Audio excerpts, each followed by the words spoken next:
Xo'p, demak, darsni boshlaymiz unda. Bizni yopiq guruhlarimizga qo'shilmagan ustozlar uchun bugun ajoyib yangilik. Mana shu test tahlilidan so'ng biz premium guruhga qabul e'lon qilamiz va bizni guruhimiz tomonidan, jamoamiz tomonidan ishlab chiqilgan sayt orqali sizlar 28-29 aprel kunlari bo'lib o'tadigan attestatsiya imtihonlariga mukammal darajada tayyorgarlik ko'rish imkoniyatiga ega bo'lasizlar. Nega bunaqa deyapman? Demak, bizda asosiy muammo attestatsiya imtihonlarida vaqt muammosi. Bizni o'zimizni yopiq guruhlarda ham menga ko'plab yozishyapti.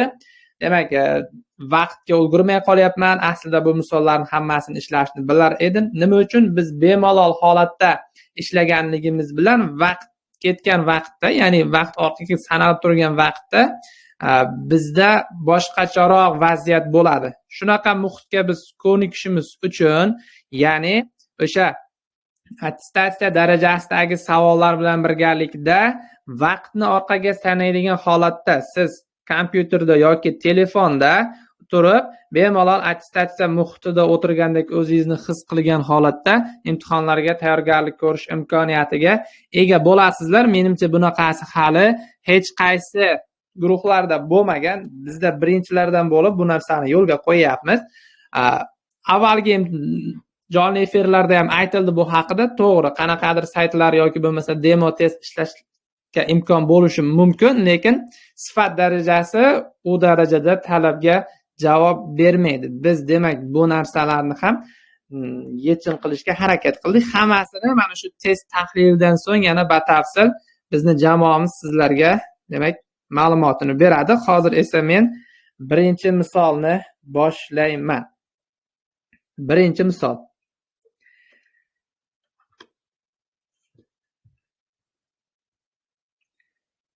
Ayirmani 34 ga bo'lgandagi qoldiqni toping. Ferma teoremasi.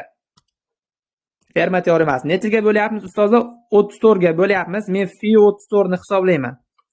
Fi 34, ya'ni biz tub sonlarda 1 ni ayirib qo'ydik. 34 imiz tub emas. Fi 2 ko'paytirilgan 17 deb olaman va buni nima yozaman? Fi 2 ko'paytirilgan fi 17 deb olaman. Fi 2 ni topgan vaqtimda 2 minus 1 ko'paytirilgan fi 17 ni topaman. 17 minus 1 bo'ladi. Bunda 16 ketgan. Ya'ni fi 34 imiz nechaga teng bo'lyapti? 16 ga teng bo'lyapti. Bunda nima xulosaga kelishimiz mumkin? Demak, 5 darajasi 16 ni 5 darajasi 16 ni 34 ga bo'lganda mod 34 qoldiq 1 qolyapti.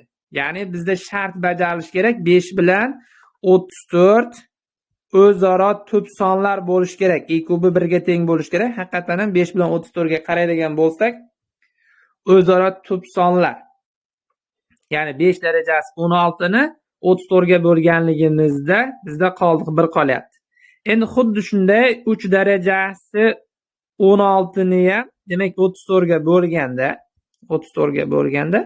qoldig'i 1 chiqar ekan. Ya'ni nima uchun? Bunda ham 3 bilan 34 o'zaro tub sonlar juftligini hosil qilganligi uchun. Ana endi men 5 darajasi 2024 ni qanday yozsam bo'ladi? Mana shu yerda hozir 5 darajasi 2024 ni yozib olaman. 2024 ni 16 ga bo'lgandagi qoldiqni bilib olishim kerak. 2024 ni 16 ga bo'laman. Demak, 20 ni ichida bittadan 16, 42 ni ichida 2 tadan bo'lyapti. 32, 104 ni ichida. 104 ni ichida nechtadan bo'ladi? 6 tadan bo'ladi. 96 bo'ladigan bo'lsa, ayirmada 8 qolyapti. Qoldig'imiz 8 bo'lyapti. 5 darajasida 16, darajasi 126, 5 darajasida 8 qolyapti. Ana endi mana bu 5 darajasi 16, darajasi 126. Mana bu qismini bo'lgan vaqtimda 34 ga qoldiq 1 qoladi. Bizda 5 darajasi 8 ni davom ettirishimiz kerak bo'ladi. 5 darajasi 8 ni. 3 darajasini ham xuddi shunday yozsak bo'ladi. 3 darajasi 2024. Demak, 3 darajasi 16, darajasi 126 ko'paytirilgan 3 darajasi 8 taqsim 34 da mana 3 darajasi 16. Mana bu qismni 34 ga bo'lganda qoldiq 1 ga aylanib ketadi. Biz davom etkazishimiz kerak 3 darajasi 8 ni. E'tibor beramiz, bizda ayirma kelgan ustozlar. Ayirma, ya'ni 5 darajasi 2024, 3 darajasi 2024 dan ancha katta son. Shuning uchun hozir biz nima qilamiz?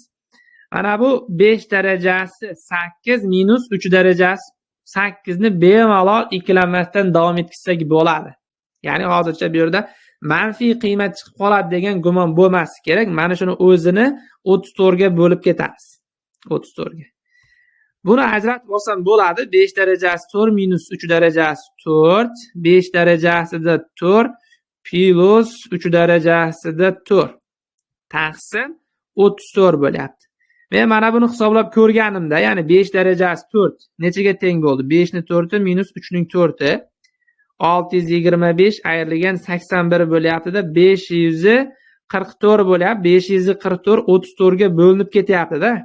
Bunda qoldiq 0 chiqyapti. O'shaning uchun mana bu 5 darajasi 8 minus 3 darajasi 8 ayirmani 34 ga bo'lgandagi qoldiq umumiy holatda 0 bo'ladi. Bizning misolimizning javobi ham 0. Ya'ni to'g'ri javob B bo'lyapti.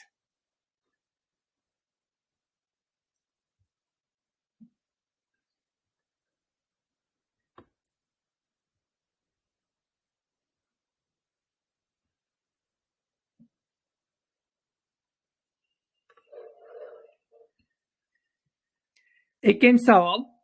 Yengil atletikani yugurish musobaqasida bittadan oltin, kumush va bronza medallari uchun o'zaro musobaqalashadilar. Musobaqa so'ngida aniqlangan bitta oltin, bitta kumush va ikkita bronza medal, mana shu joyga e'tibor beramiz. Ikkita bronza medal sohiblari tezliklarining o'rta arifmetigi 13,5.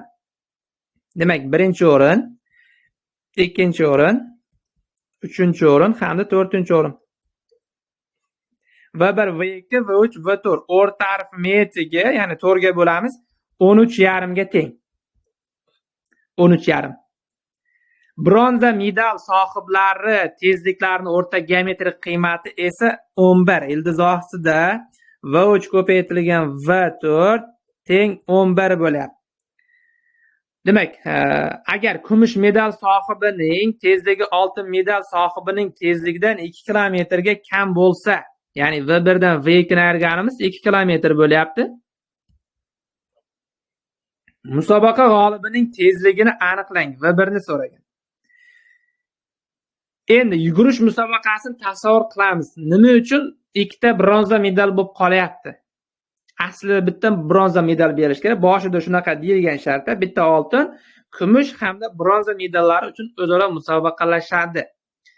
Va oxirida ikkita bronza medal bo'lib qoldimi, 3-chi hamda 4-chi o'rindagi ishtirokchilarning tezligi aynan bir-biriga teng bo'lib qolgan. Ya'ni V3 V4 ga teng bo'lib qoldi.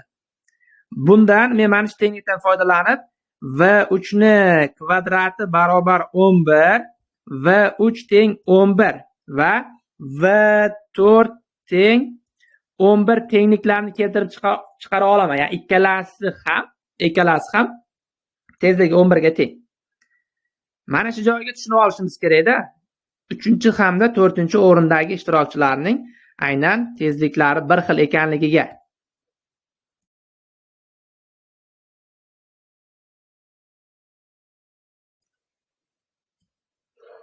Ana endi birinchi tenglikka olib borib qo'yaman. V3 bilan V4 ni joyiga. V1 plus V2 plus 11 plus 11 4 ni ko'paytma qiladigan bo'lsam 54 bo'lyapti. 54. V1 minus V2 barobar 2 bo'lyapti. V1 plus V2 barobar 54 dan 22 ni ayiradigan bo'lsam, menda 32 bo'ladi. Ana endi ikkita V1 barobar 34 bo'lyapti. V1 barobar 17. Aynan bizga musobaqa g'olibining tezligi kerak edi. Musobaqa g'olibining tezligi 17 kilometr taqsim soatga teng.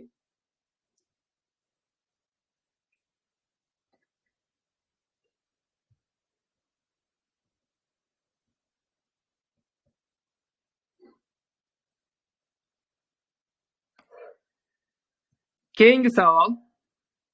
Oxirgi ikki raqam. 5 ni o'zini alohida qoidasi bor. 5 ni o'zini alohida qoidasi bor. Ya'ni 5 ni oldidagi raqam top. Oldidagi raqam top. Darajasi ham top bo'ladigan bo'lsa, buni oxirgi raqami har doim 75 bo'ladi. 75. Agar 5 ni oldidagi raqam juft darajasi top bo'ladigan bo'lsa, bu 25 bo'ladi. 5 ning oldidagi raqam toq bo'lib, daraja juft bo'ladigan bo'lsa, bu ham 25 bo'ladi. 25. 5 ning oldidagi raqam juft, daraja ham juft bo'ladigan bo'lsa, mana bu ham 25 bo'ladi. Va bu yerda 25 kelib qolyapti. 25 ning darajasi har doim 25 deb yozyapti. Bu fikr ham to'g'ri. Hozir mana shu 5 ning qoidasiga ham tushyapti. 5 ning oldidagi raqam juft bo'lyapti, daraja toq bo'lyapti. Demak, buni oxirgi raqami 25 ga teng.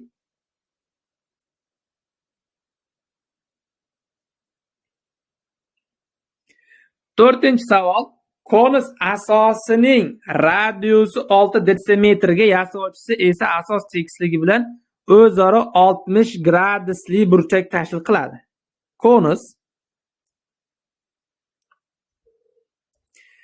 Konus asosining radiusi 6 ga teng. Yasovchisi 60 gradus. Demak, yasovchisi asos tekisligi bilan 60 gradusli burchak tashkil qilyapti. Berilgan konus hajmini toping. Balandlik kerak bo'ladi menga.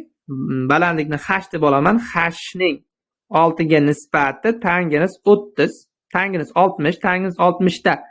Xo'p, ildiz osti 3 ga teng bo'ladi. H teng 6 ildiz osti 3. Bundan hajm topamiz. V barobar 1/3 ko'paytirilgan 6 ning kvadrati. Pi 6 ning kvadrati 36 ko'paytirilgan h. H'imiz 6 ildiz osti 3 bo'lyapti. Bundan 36 bilan 3 ni qisqartirsak 12, 72 ildiz osti 3 pi degan yechim hosil bo'ladi.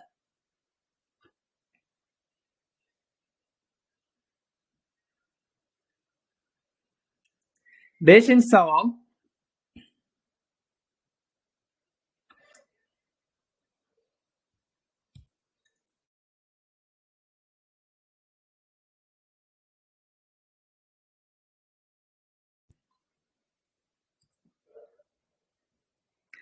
Agar uchburchakda AD DF ga teng, BD DE ga teng. Mana tengliklar berilgan bizga. S burchagimiz 40 gradus bo'lsa, X burchakni topishimiz kerak. BD'ye teng yonli uchburchakda B burchakni men alfa deb belgilasam, E burchakni qiymati ham alfa ga teng bo'ladi. ADF uchburchakda A burchakni beta deb belgilasam, F burchagi ham beta bo'ladi. Ana endi katta uchburchak uchun alfa plus beta plus 40 180 ga teng bo'lishi kerak. Bunda alfa plus betani topadigan bo'lsak, 140 gradus. 140 gradus. Mana D burchakni bitta qismiga e'tibor beramiz. U nimaga teng bo'ladi? Pi minus 2 alfa ga teng. Mana shu BD'ye uchburchakda ikkita burchak alfa bo'ldimi? Uchinchi burchagi pi minus 2 alfa. D burchakni yana bitta qismiga e'tibor beramiz. Mana shu yerda D yoyiq burchak 3 ta qismga bo'lingan. Hozir bittasini belgilab oldik. Pi minus 2 alfa, bittasi x bo'lib turibdi. Yana bittasi qolyapti. Pi minus 2 beta bo'ladi. Mana shu yerda hozir pi minus 2 alfa plus x plusdan pi minus 2 betani nimaga tenglasak bo'ladi? 180, ya'ni pi ga tenglasak bo'ladi. Pilarni bittasini qisqartiramiz. 2 alfa 2 betani bir tarafga o'tkazib oladigan bo'lib, 2 ni chiqarib olsak, bizda qoladi x plus pi. Alfa plus beta nimaga teng? 140 ga teng. 2 ko'paytirilgan 140 barobar x plus pi bo'lyapti. Mana bu 280, bundan kelib chiqadi x ning qiymati 100 gradus. To'g'ri javob A.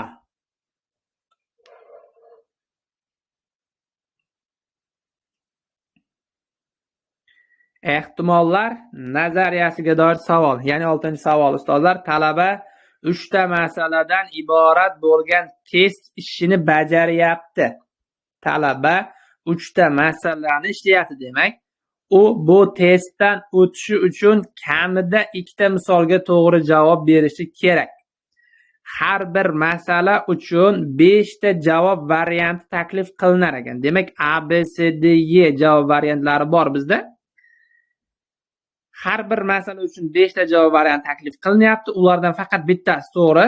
Bu narsa tabiiy. Talaba mavzularni yaxshi bilmaganligi uchun har bir masalaga javobni tasodifan tanlab olgan. Ya'ni tavakkal qilib chiqyapti. 3 ta masalani ham tavakkal belgilab chiqyapti. Uning testdan o'tish ehtimolligi qancha? Birinchi savol, ikkinchi savol, uchinchi savol. Demak, bizda 3 ta savol bor. Har bittasida A, B, C, D, E variantlar bor ustozlar. Bittasi to'g'ri. Masalan, birinchi savolda E javob to'g'ri, qolgan 4 tasi xato.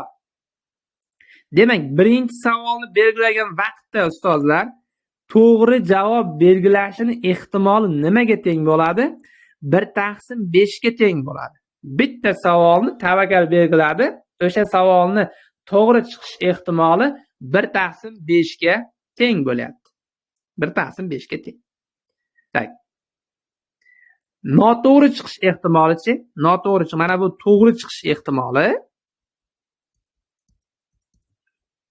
Noto'g'ri chiqish ehtimolini belgilaymiz endi. Noto'g'ri chiqish ehtimoli esa 4/5 ga teng bo'lyapti. Endi talaba kamida 2 ta savolga to'g'ri javob bersa, imtihondan o'tadi. Imtihondan o'tish ehtimolini topishimiz kerak. Bernoulli formulasi bizda. Dastlab 2 ta savolga to'g'ri javob berish ehtimolligini topamiz. 2 ta savolga to'g'ri javob bersin. Bu qanaqa bo'ladi? S 3/2. Mana S 3/2 nimaga olinadi? 2 ta savolga to'g'ri javob berishdagi guruhlashlar soni. Ya'ni biz bilmaymiz-ku, 1 bilan 2 ga to'g'ri javob bersa ham o'taveradi, 2 bilan 3 ga to'g'ri javob bersa ham o'taveradi yoki 1 bilan 3 ga to'g'ri javob bersa ham o'taveradi. Uni farqi yo'q. Mana shu guruhlashlarni ifodalash uchun S 3/2 bo'lyapti. 1/5. Mana to'g'ri javob berish ehtimoli 1/5. Darajasiga 2 ni yozaman. Darajasiga 2, 4/5 darajasiga 1. Mana. Ikkitasiga to'g'ri javob beryapti, bittasiga xato javob berish kerak. Mana shu 1/5 darajasi 2, 4/5 darajasi 1. Mana shuni hisoblab olaman men. S 3/2 nima bo'ladi? 3 ni o'ziga teng bo'ladi.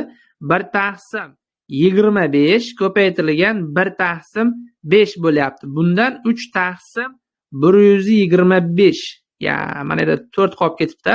4 ko'paytiradigan bo'lsak 12/125 bo'ladi. Hozircha 2 ta savolga to'g'ri javob berish ehtimolini topyapmiz. 3 ta savolga ham to'g'ri javob bersin. 3 ta savolga to'g'ri javob berish ehtimolini topishda hech qanaqangi Bernoulli'ni bilmagan ustozlar ham menimcha topa oladi. Uchalasiga ham to'g'ri javob berish kerak. 1/5, 1/5 ko'paytirilgan 1/5. Ya'ni 1/125 bo'ladi. Bernoulli'da ham shu narsa kelib chiqadi. Ya'ni S 3/3 1/5 ning kubi 4/5 ning 0-chi darajasini hisoblasak ham ayni mana shu 1/125 kelib chiqadi. Va bizda yo 2 ta savolga to'g'ri javob bersin, yo 3 ta savolga to'g'ri javob bersin. Ikkalasidan bittasi bo'lsa ham imtihondan o'tadi. O'shaning uchun bu yerda qo'shish qoidasi bo'ladi. PA ehtimollik 12/125 ga qo'shamiz. 1/125 da, ya'ni umumiy holatda 13/125 degan yechim kelib chiqyapti. Ehtimolligi mana shunga teng. To'g'ri javob D.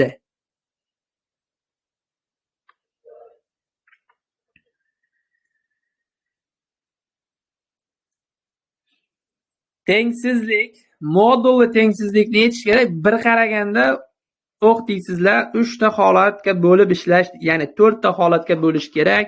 ancha vaqtimni olib qo'yadi deb o'ylaydigan misol ekanda, lekin mana bu birinchi moduldan 2 ni chiqarib oladigan bo'lsak, juda oson kelib qolar ekan. Birinchi moduldan 2 ni chiqarib olsak, bizda x plus 3 modul ichida minusdan x plus 3 modulda kichik x plus 5 bo'lyapti.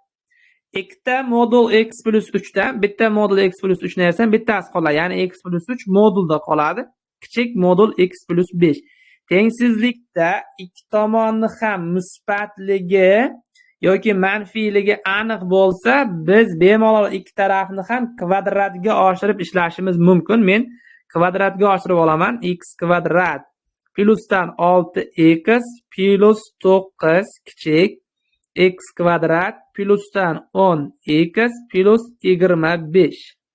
Tak, x kvadratlarni qisqartiraman. X larni bir tarafga o'tkazsam, bundan menda qanaqa yechim chiqadi? Xo'sh, 4x katta minusdan 16 x katta minus 4 degan yechim hosil bo'ladi. Ya'ni minus 4 dan plus 8gacha to'g'ri javob A bo'lyapti.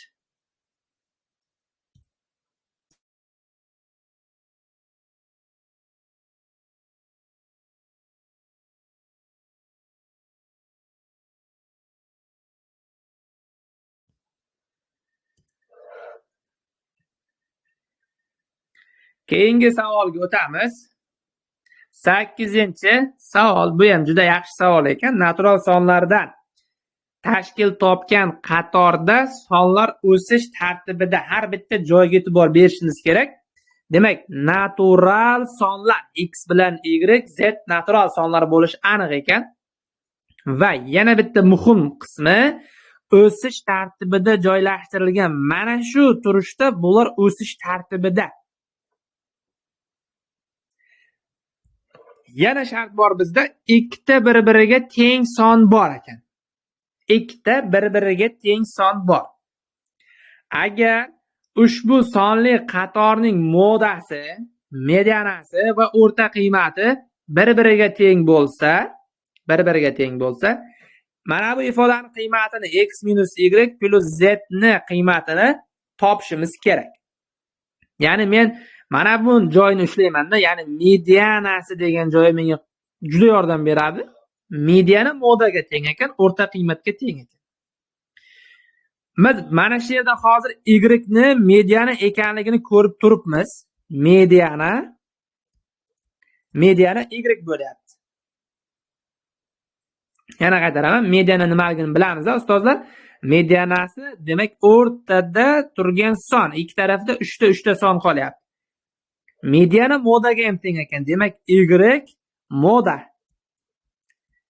moda bo'lyapti. Mana shu joy qaraysiz endi. Y moda bo'lgandan keyin ikkita bir-biriga teng son bor. Y-imiz birinchi hol 10 ga teng bo'lishi mumkin. Ikkinchi hol y-imiz 14 ga teng bo'lishi mumkin. Nimaga? Moda nima edi? Moda eng ko'p qatnashgan son. Bizda moda mediana teng deyaptimi? Demak, ana shu sonlar qatorida ikkita bir-biriga teng bo'lgan son bor. Bu albatta y bo'ladi. Ya'ni moda bilan mediana bir-biriga teng bo'lyapti. Y-imiz moda bo'lishi aniq bo'lyapti. Y-imiz yo 10 ga teng bo'ladi, yo 14 ga teng bo'ladi. Y ni qiymati. Tak. Ana endi 10 ga tenglab ishlayman men. 6 qo'shilgan x qo'shilgan 10, y ni joyiga 10 ni qo'yaman, plus 14 plus z plus 23 ni nechiga bo'laman hozir? Mana yerda 1 2 3 4 5 6 7 ga bo'lgan vaqtimda nimaga teng bo'ladi? O'rta qiymat ham mana bu moda bilan medianaga teng edi. O'rta qiymat ham. Mana yozib qo'yishimiz kerak. Y o'rta qiymat bo'lyapti. O'rta arifmetik bo'lyapti. Biz birinchi holatda y ni 10 ga tenglab oldik. Mana buni 10 deb oladigan bo'lsak, umumiy holatda 6 26 40 63 bo'lyaptimi? 63 bo'lyapti. 63 plus x plus z barobar 70. Bundan x plus z ni topadigan bo'lsak 7 bo'lib qolyapti. Bu shartni qanoatlantirmaydi. Chunki deganda x'imiz eng kamida 7, mana yerda hozir 7 bo'lishi kerak. Z ni qiymati 14 dan kattaligi aniq. Yig'indi hech qachon 7 ga teng bo'la olmaydi. X plus Z ni yig'indisi 7 ga teng bo'la olmaydi. Endi ikkinchi holatda, ya'ni y ni joyiga 14 ni qo'yishimiz kerak ekan. 6 plus x plus 10 plus y ni joyiga 14 ni qo'yapman, plus yana 14 plus z plus 23 ni tenglayman 7 ko'paytirilgan 14 ga. Mana. Endi 6 bilan 16 bo'lyapti. Mana bu 30, 44, 67 bo'lyapti. 67 plus x plus z teng bo'lyapti 98 ga. Bundan x plus z ni qiymatini topadigan bo'lsak 31 mana. Bo'ldi, mana x plus z 31 bo'la oladi. 31 ga teng bo'lish imkoniyati bor. Y ni qiymatini 14 deb olganmiz. Bizda nima qiymat so'ralgan? X plus x minus y plus z so'ralgan. X plus z ni qiymati 31 bo'lyapti. Bundan 14 ni ayira oladigan bo'lsak 17 degan yechim hosil bo'lyapti. To'g'ri javob D.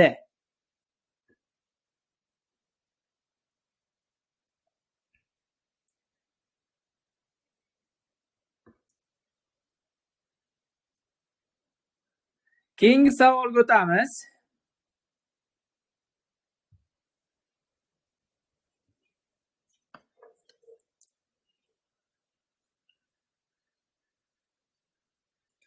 To'qqizinchi savol. Differensial tenglamaning umumiy yechimini toping. Differensial tenglamaning umumiy yechimini topamiz. 2 ko'paytirilgan dy taqsim dx deb olaman. Ko'paytirilgan ildiz osti x barobar y. Endi y'lar bir tarafda, x'lar bir tarafda bo'lishi kerak. Ya'ni qanday? Mana bu yerda hozir men bir taqsim y deb olaman. Ana bu 2 ildiz osti x ni bo'lima qilib tushiraman. Bir taqsim 2 ildiz osti x dx. Integrallaymiz ikki tarafni ham. Natural logaritm y barobar ildiz ostida x plus c bo'lyapti mana. Bir taqsim 2 ildiz osti x ni boshlang'ichi ildiz osti x bo'ladi. Bundan nima qilamiz? Natural logaritm y barobar natural logaritm y darajasi ildiz osti x plus c. Natural logaritmlarni qisqartirsak y teng bo'lyapti y darajasi ildiz osti x plus c. Buni mana bunaqa yozsak bo'ladi. Y darajasi ildiz osti x ko'paytirilgan y darajasi c. Va konstantani biz har doim o'rgatyapmiz bu narsani. O'zimizga moslab, javobga qarab bemalol o'zgartirib olaveramiz. Y darajasi c ni men shunchaki c ko'paytirilgan y darajasi ildiz osti x deb yozib qo'yishim mumkin. Bunda hech qanaqangi xatolik bo'lmaydi mana shunaqa differensial tenglamalarning javobini belgilashda. Demak, umumiy yechim c ko'paytirilgan y darajasi ildiz osti x bo'lyapti. To'g'ri javob A.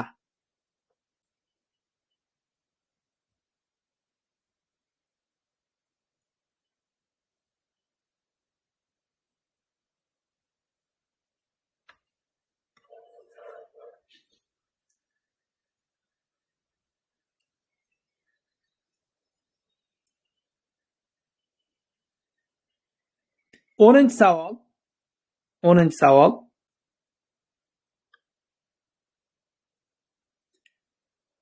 Fx demak berilgan f'0 plus f' p taqsim 4 ni hisoblash kerak. Hosila f'(x) ni topaman.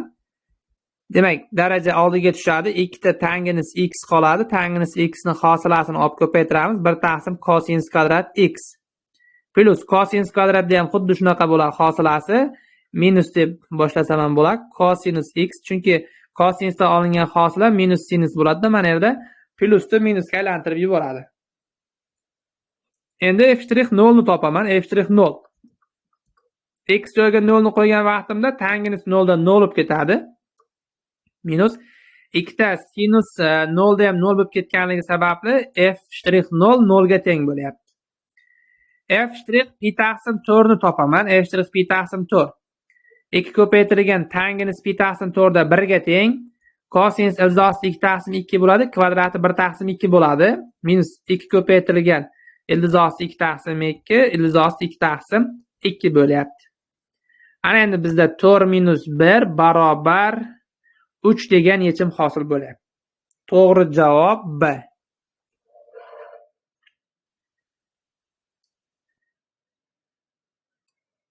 Quyidagi rasmda ABC to'plamlar tasvirlangan. Bunga ko'ra quyidagilardan qaysi biri bo'yalgan sohani ifodalaydi? Bo'yalgan soha Bdan ayirib tashlashimiz kerak. A bilan C'ni birlashmasini. Ya'ni bu nima narsa? Ayirmani birinchi oddiy holatda tushunib oladigan bo'lsak, mana ikkita to'plam berilgan vaqtda mana A to'plam, bunisi B to'plam. A ayrilgan B to'plamni ifodalashda A'dan Bning barcha elementlarini nima tashlashimiz kerak? Ayirib tashlashimiz kerak. A'dan Bning barcha elementlarini ayirib tashlaydigan bo'lsak, bizda mana A'ni mana bu tarafdagi qismi qoladi. A ayrilgan B. Xuddi shunday Bdan A'ni ayiradigan bo'lsak, mana Bni bu tarafdagi qismi qoladi bizda. Mana bu B minus A bo'ladi.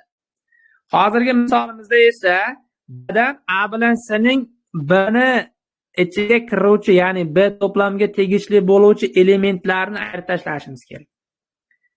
Yana qaytaraman. Mana bu bo'yalgan sohani ifodalashda B to'plamdan A bilan C'ni elementlarini, ya'ni B to'plamga tegishli bo'lgan A bilan C'ni elementlarini ayirib tashlashda mana bu ifodadan foydalanamiz. Ya'ni B ayrilgan A birlashma C'dan. Bu qaysi javobda turibdi? Mana C javobda turibdi. Mana C javobda ko'rsatib qo'yibdi.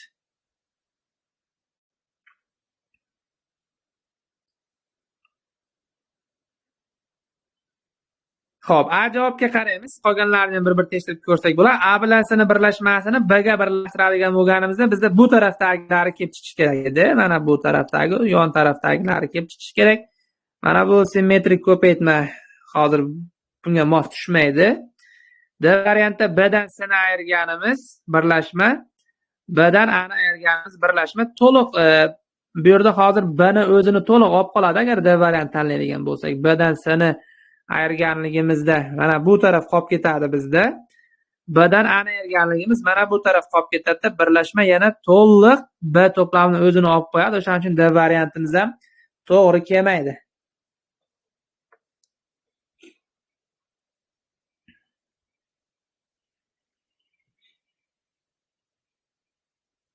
Bu tenglama esa juda oddiy tenglama ekan.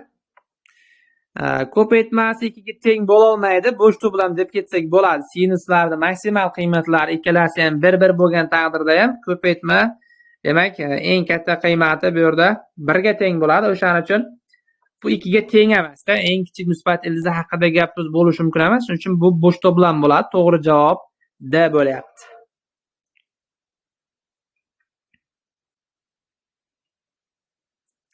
13-savol. Quyidagi chizmada ABCda romb tasvirlangan. Agar DK6 KF4 ga teng, DK6 ga teng ekan, KF4 ga teng ekan, KB 12 ga teng, rombning yuzini toping degan. Rombning yuzini topish uchun menga ikkinchi diagonal kerak bo'ladi. Men ikkinchi diagonal chizib olaman. Ikkinchi diagonal chizib oldik. Diagonallar kesish nuqtasida teng 2 ga bo'linishini bilamiz biz. Mana buni O deb oladigan bo'lsak, общий DB diagonal uzunligi nimaga teng ustozlar? Hozir shunda DB diagonal uzunligi 12 plus 6 bo'ladigan bo'lsa 18 ga teng bo'lyapti. Yarmini oladigan bo'lsak, mana yerda OB ga 9 qolyapti. OK ga 3 qoladi. Ya'ni umumiy OD 9 bo'lish uchun OK ga 3 qolyapti. O'xshashlik. Mana shu yerda hozir ADK uchburchak bilan ADO uchburchaklar o'xshash. Demak, mana AO ni men x deb oladigan bo'lsam, 4 ning x ga nisbati 6 ning umumiy DO ga, ya'ni 9 ga nisbati bo'ladi. Bundan x ni topadigan bo'lsam, 6 kelib chiqyapti. X 6 ga teng ekan, bizda AC teng bo'ladi. AC teng bo'ladi. Xo'p, 2 ta x ga 2 ko'paytirilgan 6. Ya'ni 12 ga teng. Bundan hozir men yuzani topib qo'ya olaman endi. 1 taqsim 2 D1 18 ga teng, D2 12 ga teng bo'lyapti. Bular qisqarsa 6 108 degan yechim chiqar ekan. To'g'ri javob D.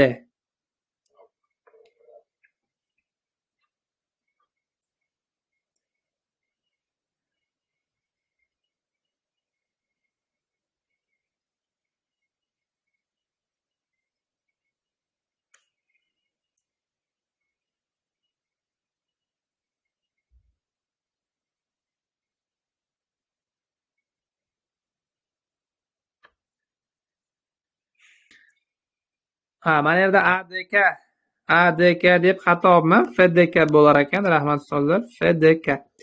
ADO ga o'xshash bo'ladi. To'g'ri aytdingizlar. 14.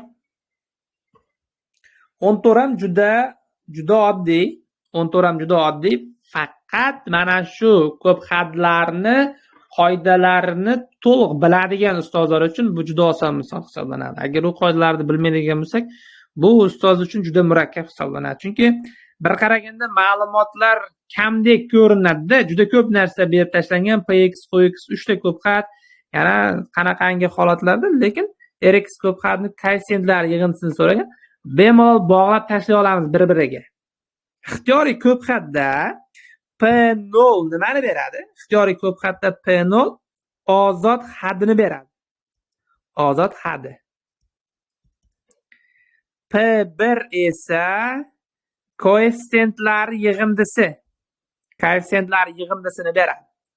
Masalan, birorta ko'p xat olamiz. Px ko'p xat, x ni 4 minus 3x kvadrat plus 2. Mana bunaqa ko'p xat berilgan bo'lsin. Men P0 ni topmoqchiman. X ni joyiga 0 ni qo'yadigan bo'lsam 2 bo'ladi mana. Haqiqatan ham bu ozod hadga teng bo'lyaptimi? Koeffitsentlar yig'indisini topmoqchi bo'lsam, x ni joyiga 1 ni qo'yaman-da, 1 minus 3 plus 2 bo'lyapti. Bunda 0 bo'ladi. Haqiqatan ham mana bu alohida koeffitsentlarni olaman. X ni 4 1 ga teng, 6 ta koeffitsenti, x kvadrat 6 ta koeffitsient minus 3 ga teng, ozod hadimiz 2 ga teng bo'lyapti. Umumiy bunda ham 0 bo'lyapti. Ya'ni mana shu ikkita asosiy tushuncha P0 bilan P1 nima narsa ekanligini farqlay oladigan bo'lsak, bu misolimiz juda oddiy chiqadi. Endi shartiga qaytamiz. Px ko'p xatning ozod hadi qx ko'p xat ozod hadidan 2 marta katta, ya'ni P0 Q0 dan 2 marta katta ekan, nisbat 2 ga teng. Va mana bu tenglikka ko'ra, mana bu berilgan Px qx Rx plus 1 tenglikka ko'ra Rx ko'p xat koeffitsentlari yig'indisi. O'sha tenglikka x ni joyiga men 1 ni qo'yaman, 0 ni qo'yadigan bo'lsam, P0 teng bo'ladi Q0 ko'paytirilgan R1. Mana R1. R1 kelib chiqadi bizda. R1 teng bo'lyapti P0 taqsim Q0. Nisbat 2 ga tengmidi? R1 nima narsa? R1 mana bizda so'rayotgan narsa, ya'ni ko'p xatning koeffitsentlari yig'indisi. Aynan biz R1 ni izlayotgan edik. R1imiz 2 ga teng bo'lyapti.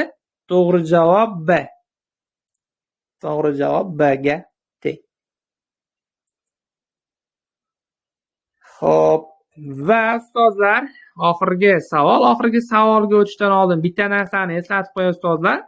Darsdan chiqib ketmaysizlar. Boshida darsga qatnashmagan ustozlar balkim kanalni kuzatmayotgan bo'lishlaringiz mumkindir. Hozir biz testdan keyin premium test guruhini taqdimotini o'tkazamiz va sizlarga ham 50 talik testni saytda ishlash imkoniyatini yaratib berishga harakat qilamiz. Buning uchun siz jonli efirda qatnashishingiz kerak.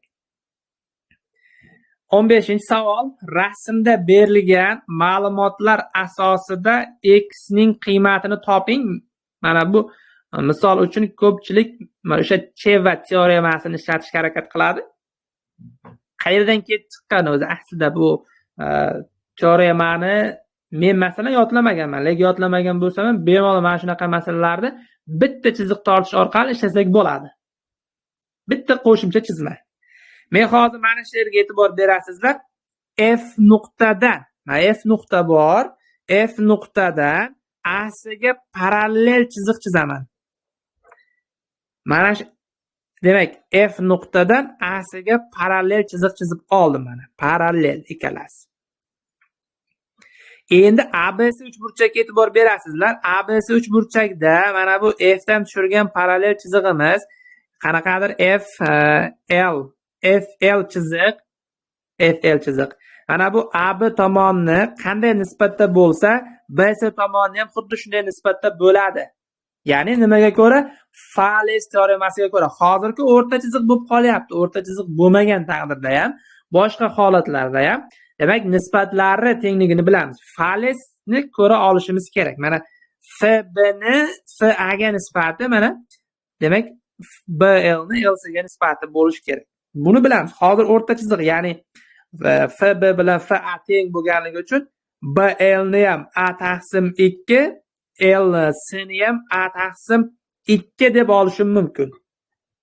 A taqsim 2 deb olishim mumkin.